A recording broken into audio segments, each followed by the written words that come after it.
We'll call the Supervisory Vermont Union Board to order, 7 PM on September 26th. For the agenda, which will be the public comments, finance operation related, treasury report, consent agenda, minutes, warrants, retirements, leave of absence, resignations, and nominations. Policy 5180, superintendent report, weapons position statement, and Act 46 update, and then the chair report, and other. Move we approve. Second. Anything to be added? There's several regional meetings, like there's a school board meeting on the 9th. We can do them on the other if you want to, October the 9th, and then Okay, we'll the annual school board meeting on the 18th and 19th. do it under other. I have that one on. You have any reports? Okay, he's got it covered. Okay. Okay. With that, anything else? All those in favor say aye. Aye. Public comment. Do we have anybody here for public comment tonight? Okay, finance operation related, treasury report. So moved. Second. Any discussion on treasury report? All those in favor say aye. Aye. Nays, abstentions? Consent agenda. So moved. Second. Any discussion on any of the items under the consent agenda? All those in favor say aye. Aye. Abstentions, nays, ayes, carry it. Policy 5180, tobacco prohibition. So moved. Second. This policy was brought back because we needed to update, and you saw in certain sections of the first paragraph, things have changed since it was in it last approved. And so for the public, I'll just go over the particulars on the paragraph 8 through 10, where it says possession and use of tobacco. This is tobacco prohibition.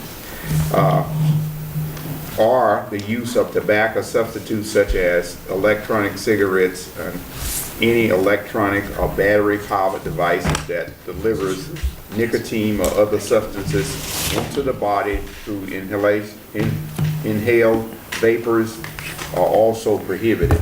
And so that's what was made in terms of this policy, making a change. That was a strengthening that the high school brought to the attention that we were a little bit out of date, so we met and got the right wordings to cover that.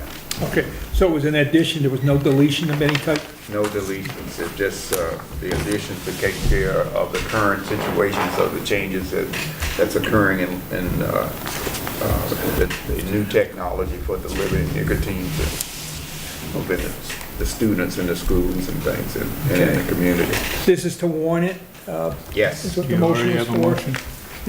Oh, you already have one. Do we have a motion in a second? Okay, all those in favor say aye. Aye. Abstentions, nays, ayes have it. Superintendent's report. To last month, this weapons position statement has been discussed not only last month, but at previous meetings brought up by member Dick France. It went back at this board's request to all individual boards so that the SVSU representatives could be advised from the feeling from those boards on how they wanted to vote for it. So all I would have to add that it should by now come to action unless the presenter of the motion, Dick France, wants to speak to it. The only thing I'd like to say is it supports the policy we already have in place, 5089, and it's kind of a reminder of who we are and who we don't want to be. So it says we want teachers and staff to teach and not be burdened with that responsibility. Any other discussion on it? All the other districts have seen this now and voted on it? Yes. Yes. I don't know if it's an accurate statement to say that they've all voted on it. They've all certainly discussed it. So. And, you know, as we said before, an SU representative is free to vote their own way. They take advisement from their board, but it's not instructional. Okay, did we hear any advisement from any of those boards? Well, I just have I have a problem with teachers with firearms, but I also have a problem with not leaving room to have an ROTC on campus, and also to allow for firearm safety courses by qualified people on campus. That's my problem. And every firearm policy we have prohibits firearms, period. And I think that's ridiculous. You should be allowed to have ROTC if we so adopt, and we should be allowed to have firearm safety courses for the kids. Okay. Everybody's afraid of guns, and it ain't the gun that's gonna kill you. So you mind if I read this off for what it is? It says, weapon position statement. The Southwest Vermont Supervised Union and its member school districts value the work performed every day by all personnel, including teachers. School personnel consistently perform tasks beyond their job descriptions. The SVSU will not ask these personnel to accept the additional responsibility to carry arms. The SVSU will not support arming teachers, volunteers, or other school personnel. While the Gun-Free School Act discourages weapons in the school environment, it does not allow for exceptions under certain conditions. It does allow for exceptions under certain conditions. The SVSU will acknowledge an exception only for trained police officers and will comply with directives in policy 5089, weapons prohibition other than students. So your concern was that it strictly talks about trained police officers versus trained personnel? It says police officers, period. And it limits it to that. And I'm opposed to that. John's right, we do have a hunter safety course that's going on as part of the Mosaic program here at the middle school, but it's being conducted by Vermont State Troopers, so it's not in violation of the policy. But if it was a trainer for hunters or firearm safety, you're right, the policy would prohibit them from bringing weapons into the building. But firearm safety also includes the ones that I've seen, the ones that I sent, well, my nephew to, okay? They allow muzzle loaders and they allow firearms on site. I mean, they're usually held at a fire station. And they have qualifications. The kids go out and qualify with these weapons. Could So how do they qualify as school property? And I'll ask you this, Dick, because you brought it forward. Would it, if the SVSU were acknowledging exception only for trained personnel versus police officers, would you be agreeable to that? The issue I might bring up is that there was, my issue has to do with the Gun-Free Schools Zone Act that I think it was initiated in end of 1900s anyway, and there was a conviction of a person who was armed within 1,000 feet of a school. The conviction was overturned by the 11th Circuit, I'm not sure where that is, United States versus Tate.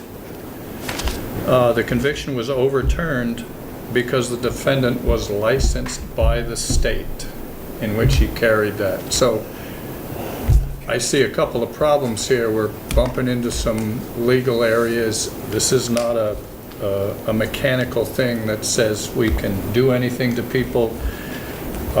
It doesn't set up any other security measures. It's a statement of general support for staff and a statement that says, under any conditions, if you have weapons in the school, mistakes happen, and mistakes are pretty costly in this kind of environment. So, And your position statement has no impact on the policy. The policy No. that John speaks to is been there. Right. yes, And that's what is prohibiting it, not this position. yes. This is just a reminder of who we ought to be, I guess is what I want to say.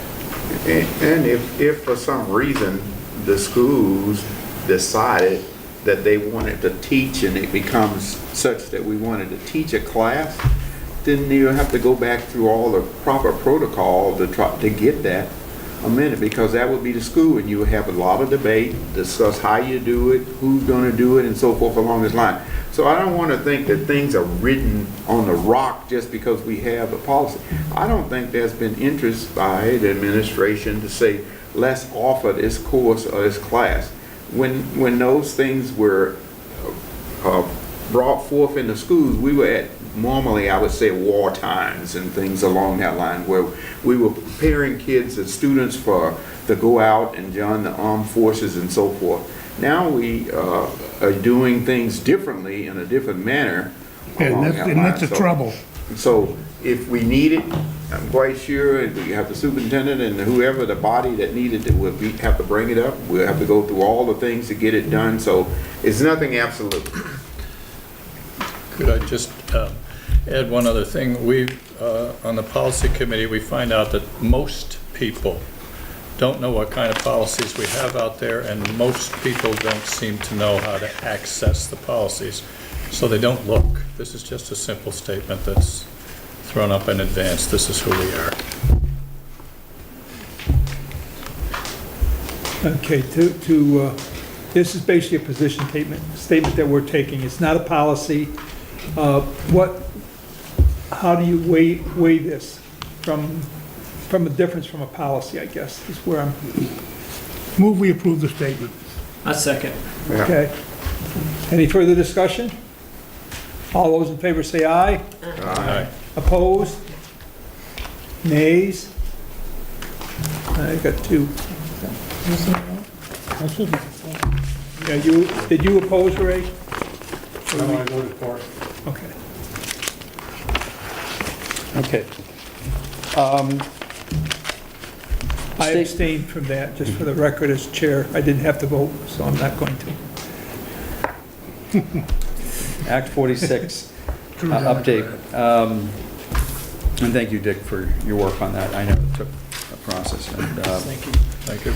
So, went up to Chester, Vermont, to Green Mountain High School, and there were, Cindy was there, Ray was there, Nelson also. We had our 20 minutes. We each had 20 minutes to present to the board. I presented them in advance and again that day with the minutes from the BSD board meeting, from the Shaftesbury board meeting, from the Woodford board meeting, the letter from the chair of the BSD board, and a letter from the school's attorney, Steve Stitzel, asking the board to please consider letting us to have a board makeup not as being presented in the draft articles, which is 2 seats for everyone regardless of the size of the community, but to mirror what is at Mount Anthony, which is 4, 2, 2, 2, and 1. So I have to report back that I think that they listened, but I'm not expecting any action. I think the same with North Bennington's presentation and Pownell's presentation. They're going to stick with those articles of agreement. We'll know by their October meeting. They're going to start deliberating all the testimony that they heard. They really did not comment. The only comment I did receive was from the Secretary of Education, who at that meeting said that there is a provision in the law that allows by local ballot vote to change that board makeup, that we would have that opportunity to do. And to not, understand what we're asking for is the state board to not generate articles of agreement that one size fits all and make us go through that local vote. But I have to say, I don't think there is going to be any change if I had to guess on it right now. And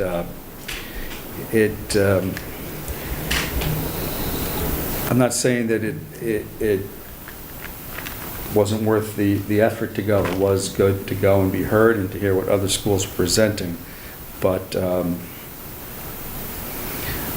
just a factor of time, the time between now and when that board has to issue their decision, I honestly don't see them making any or few alterations into the default articles of agreement. But Others were there, maybe they have a different opinion of from what I heard from the board, but clearly when the Secretary of Education said that provision's already there, that you can change it, local option, no matter how difficult that would be. And part of what I pointed out, I have 3 boards in agreement, a rare occurrence. In fact, to the credit of Shaftesbury and Woodford agreeing that, yeah, it's not fair that they have 2 seats, and Shaftesbury agreeing that, yeah, Woodford's bigger. I mean, Bennington's bigger, they should have 4 seats. I commend those boards for thinking more of the whole and how we all get along and how we can all function, as it has been at Mount Anthony, well, I believe. I don't see any movement on that from the state board. Could be wrong. So we're, and then our attorney's argument was not that it's illegal, that 2, 2, and 2 makeup. In fact, he clearly stated to me that he feels that is a legal makeup. And look how this board functions. It's 2 and an alternate for everybody, regardless of what size you have. So, but that why, and this is important, what we asked the board, why do you want this SU to have 2 different boards with 2 different makeups? Why can it not mirror the Mount Anthony makeup? That really was the point we're trying to make. John, did you, Give Rick. Ray, you want to say something? I was going to actually agree with you on the articles part. They're not going to work with that because they got bigger issues on their plate. And the biggest one was brought up by John Carroll in a one-page piece that was handed out at some point. I don't know if it was handed out publicly, but it's in the public now, and that is they need to decide whether they have any constitutional authority to override votes. And that's the big issue. It's surprising to me that they think they have any delegated authority to do that, but they seem to think they do. At least they have to have this discussion. And from my point of view, I don't believe they do have that power. I believe it's going to be challenged if they don't accept that they don't have it. John? Was there any talk about having a representative vote, board? No. No?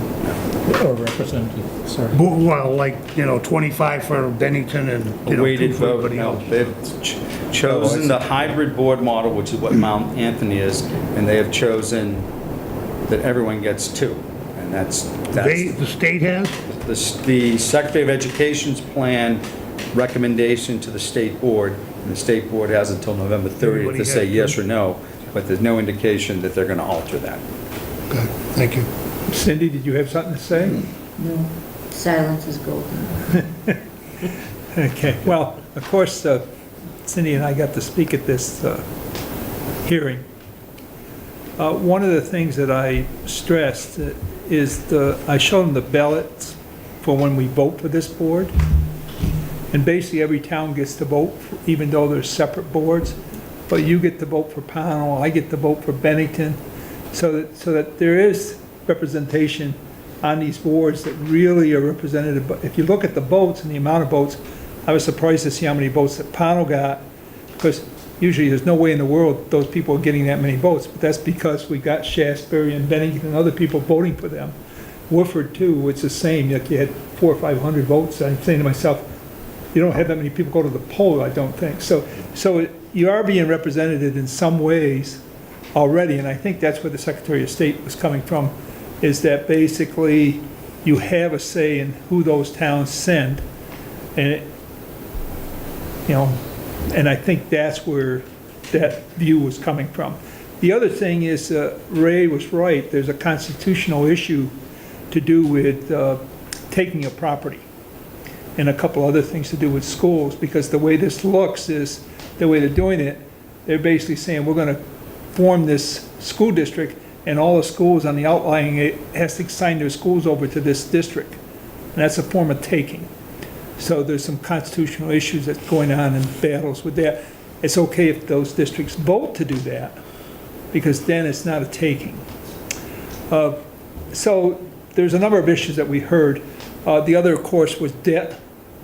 The issue of debt was brought up, and some of the board members seemed to think that what if the debt wasn't passed on to all the people that were merged, that the towns that had the debt will keep their debt, and any new things that are formed or voted on would then be carried by the new board that's created, but the old debt would stay with whoever it had. And that was one of their members that was saying that to us. I'm not sure where it's going to go. I'm with Jim. You know, they're all going to sit around a table, and there's a lot of them, and they're going to have this discussion. I think some of the out is what you said. They're going to probably create something, and then they're going to leave it up to whatever that new board is to make up their own decisions on how they want schools and where kids to go, and the rest of it, including voting at some point, because once that district's formed, there's a whole different, that board is in control and can vote the way they so choose. It's getting over the hurdles to do that. Ray had to say that. Well, in my view, the voting is the key issue because the act calls for districts to work through committees that were formed as Act 46 committees that had the power to put it to a vote. And if those votes had been positive in this SU, then we would be forming a consolidated district. How can you take votes on one presentation as affirming a particular proposition as okay and acceptable, and on the other side have the state board or the agency of education propose that votes that negated that are to be regarded as what they called in the Section 10 document put out by the acting secretary as community sentiment. They have to be the same, treated the same way legally. They can't be discarded as community sentiment, in my view. Well, and to be clear, I know a lot of people keeps talking about 2 votes when we went to this thing. In reality, it was the way our towns are made up, there was 3 votes that said no. It was Warford, Pownell, and Basing, North Bending chose not to vote, which made a no vote. Right. And that's the reason why it failed. It wasn't failed because it was 2-2. It was a 3-2 vote by the SVSU, and that's really what didn't get through the merger that was originally planned by the committee, unfortunately. But they've seen to it now they'll make the decisions. They don't care how the people voted or any of the rest, whether you want to stay alone. They will make a decision and they will present it. And that's where we're at. So, okay. Is there any intention of anyone to go to the October 2nd, is it? Meeting of the state board? They're going to be talking about these issues. That's what they have to, it's first order of business, really. I think I might go if I have the time. Where's it being held, Ray? They're still I looking don't for a know. I'll have to location, look it up.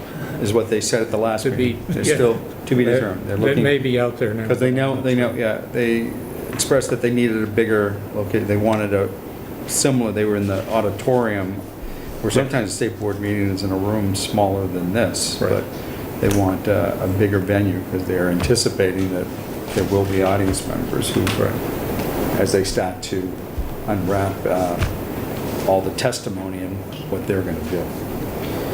A couple other dates that beside that October 2nd meeting is the Vermont School Board Association, their Bennington Regional Meeting is October 9th, and it's at the CDC, which makes it pretty convenient for any board members who want to go. It alternates between here and Manchester. Last year it was in Manchester. So if you want to register for that, contact my office. That's October 9th at the CDC. You know what time? 5:30, 5 o'clock? Or 5 or lunch. If you registered through the link that was sent, You can register through the link, or you can go through our office. All right. The other meeting, and I have the flyer, the Vermont School Board Association and the Vermont Superintendent's Association Fall Joint Conference is October 18th and 19th at Lake Maury. Again, you can register directly, or you can go through our office, and Karen will, but that deadline is approaching October 1, so if you, well, you can still register after October 1, but the price goes up. So if you're interested, there are a few board members that we know are going, but if they register directly, we don't necessarily know that they're going. The last thing on a serious note, and the panel representatives know this, yesterday was a sad day in our educational community. We had a 6th grade student pass away in Pownell. I don't feel that I should release the family name, but our thoughts go out to the family. Student had been in Bennington schools prior to this year, a recent move to Pownell. So it's had impact throughout the district, because many of his classmates from Bennington schools are up here at the middle school now as 6th graders, and the student had attended at both Molly Stark and Bennington Elementary in prior years. So a lot of staff members,